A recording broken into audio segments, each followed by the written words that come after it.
What's up guys, it's me again, Joshua C from TechNav, and today with me is the latest HUAWEI Watch GT2e. So according to HUAWEI, the E stands for energy, vitality and mentality of the youth of today, which means this is a watch specially targeted for a more sporty youth market. So let's take a look at the design of the watch. It comes with the graphite black and mint green color variant with the new interchangeable sporty TPU strap design with perforations on it. That doesn't just make it look sporty and edgy, but also helps to let loose of the smelly sweats on your hands.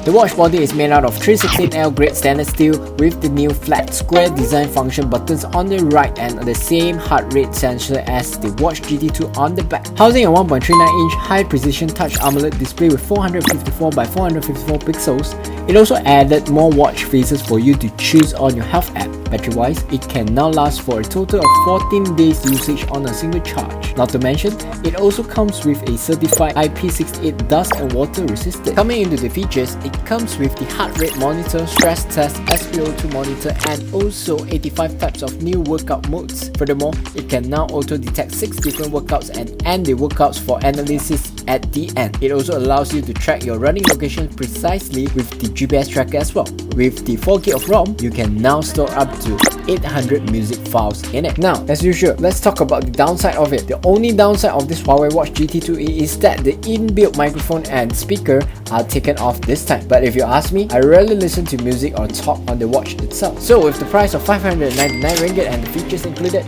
I would say it's a pretty good deal if you're looking for an all-rounder smartwatch. That's all for today. Do remember to smash the subscribe button and hit the bell icon to catch our latest gadget reviews. I'm Joshua C. See you next time.